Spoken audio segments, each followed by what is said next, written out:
لیکن ان دواؤں کو, کینسر کی جو یہ دوا ہے, یہ سندھ حکومت کا محکمہ صحت, یہ اس کی لاپرواہی ہے یقیناً ہے, اور 1 سال سے انہوں نے اس کینسر کی دواؤں کی مد میں کوئی کسی جو ہے نا رقم کی ادائیگی نہیں کی, جس کے اندازے میں 10,000 کے قریب کینسر پروگرام میں رجسٹرڈ مستحق مریض پچھلے 1 سال سے یہ موت کے منہ میں پہنچ گئے ہیں. کیا ظلم ہے, کیا ظلم ہے, کیا ظلم ہے. سو میں اپیل کروں گا مراد علی شاہ صاحب سے اور آصف علی زرداری صاحب سے اور بلاول بھٹو صاحب سے کہ وہ یہ کینسر کے, ابھی آپ نے دیکھا ادھر پنجاب میں, یعنی سندھ میں تو حکومت ہے نا, 2008 سے آپ چل رہے ہیں, بیوروکریسی ساری آپ کی, انتظامیہ جن شرائط پہ بھی حکومت آپ کر رہے ہیں شیئر کر کے, وہ آپ کی پرابلم ہے, لوگوں کو اس سے کوئی لینا دینا نہیں. لیکن 2008 سے آپ بیٹھے ہیں, وہاں پنجاب میں اسٹیبلٹی آنے کو نہیں دے رہی, نام کو نہیں ہے, ابھی تک نہیں پتا 17 تھا. اس کے باوجود حمزہ شہباز نے اور نور لیگ کی حکومت نے وہاں کینسر کے جو پیشنٹس ہیں ان کی دوائیوں کو یعنی فری کیا ہے, جتنی بھی مطلب ہے دن رات کام کر کے وہ ریلیف لوگوں کو دے سکتے ہیں وہ دے رہے ہیں. سو آئی کین اونلی ہوپ کہ یہ جو ہے, آئی ہوپ کہ پیپلز پارٹی, آپ لوگوں نے تو موت دیکھی ہوئی ہے یار, بڑے قریب سے دیکھی ہوئی ہے, جنازے اٹھائے ہوئے ہیں, so you can understand that. اچھا آگے چلیں.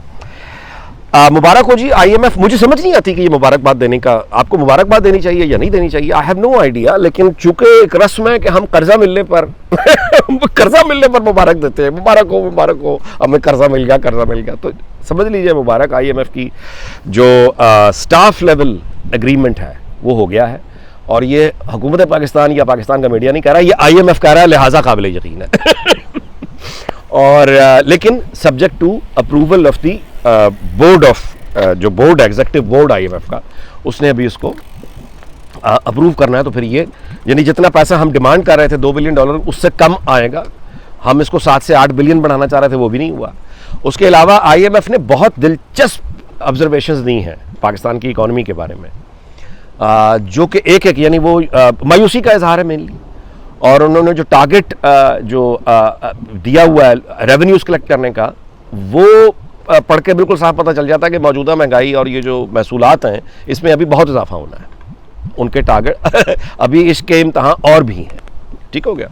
تو مبارک وغیرہ تو اس پہ کوئی دینے کی بات نہیں ہے. بنیادی طور پہ یہ ایک ہم عذاب سے گزرتے ہوئے ایک اور ہمیں وہ یوں سمجھیے وینٹیلیٹر پہ پڑا ہوا اکانومی ہے, تو اس کو ایک آکسیجن کا ایک ٹینٹ مطلب ایک اور وہ کنٹینر لگ گیا ہے, یا ایک اس کو خون کی ایک اور بوتل لگ گئی ہے. اس سے زیادہ اس کی حیثیت کچھ نہیں ہے جب تک ٹھوس بنیادوں پر کوئی معاشی جسے کہنا چاہیے پیداوار یعنی وہ معاشی ایکٹیویٹی شروع نہیں ہوتی. اس معاشی ایکٹیویٹی کے لیے, اچھا اب یہ جو IMF کا پروگرام ہے, اس کے لیے میں آپ کو یہ گواہی دے رہا ہوں, گواہی دے سکتا ہوں کہ اسحاق ڈار محترم جو ہیں وہ کل سارا دن, یعنی ان کی اللہ تو ان کو صحت دے کہ جتنا وہ کام کر رہے ہیں, کہ کل سارا دن جو بھی ان کی مصروفیات تھیں, شام کو وہ جب تک یہ IMF سے ریلیز نہیں آئی مستقل کام کر رہے تھے. اور یہ میں آپ کو گواہی دے رہا ہوں کہ یہاں کے برطانوی وقت کے مطابق صبح 4 بجے تک وہ جاگ رہے تھے. 4 بجے تک وہ بندہ صبح جاگ رہا تھا کہ یہ, اور اس کے بعد جب وہ ہوا ہے تو اس کے بعد ہی وینٹ ٹو میرا خیال ہے کہ بیڈ. اور اس کے بعد پاکستان ان کا واپس آنا یقیناً اچھی خبر ہے, لیکن مطلب ہے کہ ان کی ظاہر ہے کہ رہنمائی پہلے بھی انہوں نے نکالا ہوا ہے. لیکن میرا آرگومنٹ پھر وہی رہے گا کہ پہلے بھی ڈار صاحب نے جب اس کا مطلب یہ نہیں ہے کہ میں اس کو کریڈٹ سارے ڈار صاحب کو دے رہا ہوں, ظاہر ہے مفتاح اسماعیل کا اپنا ایک رول ہے, بہت امپورٹنٹ رول ہے, مطلب سب اس کے گواہ ہیں, لیکن concern for the country and concern for the job, اس کا میں ڈار صاحب کی مثال دے رہا تھا. اور میرا جو پرانا یعنی آپ کہیے کہ سٹینڈ ہے وہی ہے, اور وہ یہ ہے کہ ڈار صاحب بھی جا کے آئی ہوپ پاکستان کے لیے بہت بہتر کریں. لیکن طاقت جو پارٹی کو ملتی ہے وہ تب تک اس طرح کی مورل اتھارٹی نہیں ملے گی جب تک نواز شریف وہاں موجود نہیں ہوں گے. سو نواز شریف کو وہاں پہ ہونا ہے.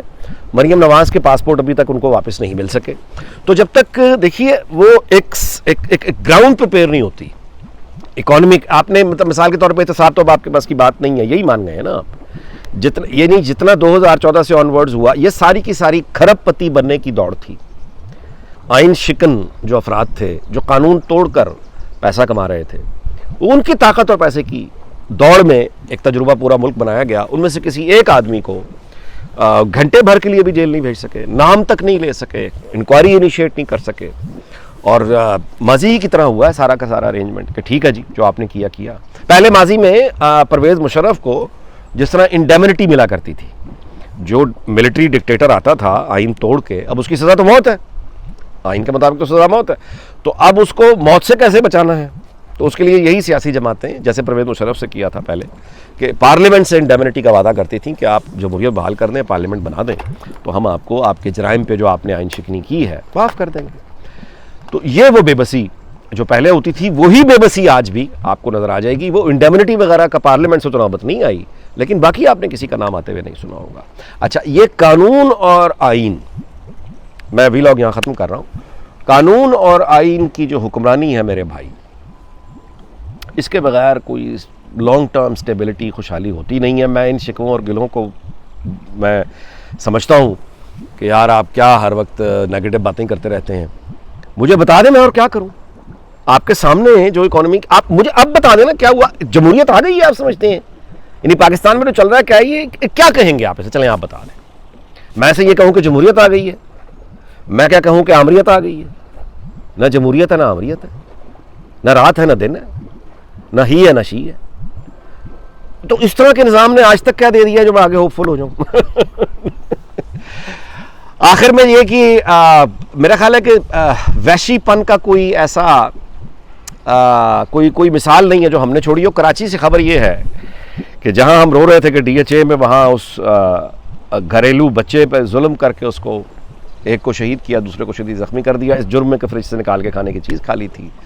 اندازہ لگائیں, خبر آئی ہے کراچی میں شوہر بیوی کی لڑائی, شوہر نے بیوی کو مار دیا, مار کے اس کی لاش کو دیگ میں کھانا بناتے ہیں نا, دیگ میں کھانا, اور دیگ میں بیوی کو ڈال کے اس کی لاش کو اس کو پکا رہا تھا. 6 بچوں کی ماں تھی اس کے, 6 بچوں کی ماں کو, اپنی بیوی کو کسی بات پہ اس کا جھگڑا ہوا ہے اور اس کو مار کے وہ دیگ میں ڈال کے اس کو پکا رہا تھا. یہ جانور جو ہے نا, یہ جانور, یہ جو شعور ہے, یہ جو پیدا ہوتا ہے فیکٹری میں, یہ جو ہماری فیکٹری جس کو ہم نام سے کہتے ہیں کہ یہ معاشرہ ہے, اس معاشرے میں کس طرح کے لوگ پیدا ہوتے ہیں, یہ شعور کہاں سے آتا ہے؟ یہ ہے نتیجہ, یہ جو سماجی رویے ہیں نا, پھر آپ کہیں گے کہ یہ تو اس میں سماجی رویے نتیجہ ہوتے ہیں میرے بھائی آئین کی حکمرانی سے, یعنی جو براہ راست تعلق ہوتا ہے سماجی رویوں کا. اگر رول آف لا ہوگا, قانون کی آئین کی حکمرانی ہوگی, لوکل گورنمنٹ اگر مضبوط ہوگی, تو یہ جرائم اس میں بہت کمی آئے گی. اس طرح کے جرائم میں ہم نے چونکہ پولیٹیکل سسٹم اس طرح کا رکھا ہوا ہے جو ظلم پہ, جس کی بنیادی ظلم پر ہے, تو جو بندوق اور ظلم کی بنیاد پہ ڈنڈے سے آپ ایک نظام ظلم کا چلائے چلے جا رہے ہیں, دن رات ہزاروں لاکھوں لوگ اس کی وجہ سے موت کے منہ میں جا رہے ہیں, ان کا مستقبل تباہ ہو رہا ہے, ان کو میرٹ نہیں مل رہا, ان کو عدل نہیں مل رہا, وہ اوپر سے ان کو سکھا دیا کہ یہ تمہاری قسمت ہے, تمہارے لیے سب کچھ ہے, وہ اگلے جہان میں, یہ دنیا تو ہم موج کریں گے. مطلب ایک عجیب و غریب قسم کی سوسائٹی جو بنا دی ہے بیماروں کی. وہاں پہ یہ شعور پیدا ہوتا ہے جو عید کے دن لوگ اپنا وہ گائے کرتے ہیں بکرا, اس نے بیوی کو مار کے دیکھ میں. اللہ اکبر, اللہ اکبر, کیا کہے جی آدمی, بس اللہ معاف کرے. سماجی رویہ ہو یا کوئی اور رویہ ہو, تباہی, ہر طرف تباہی. چلے جی, اللہ تعالیٰ رحم کرے. اور پھر بھی ہم یہی دعا کریں گے کہ اللہ تعالیٰ پاکستان کو, اس کے ہمسایوں کو, پوری دنیا کو شاد اور آباد رکھے. اگلے ویلاگ میں آپ سے ملاقات ہوگی. اپنا بہت خیال رکھیے گا. اللہ حافظ.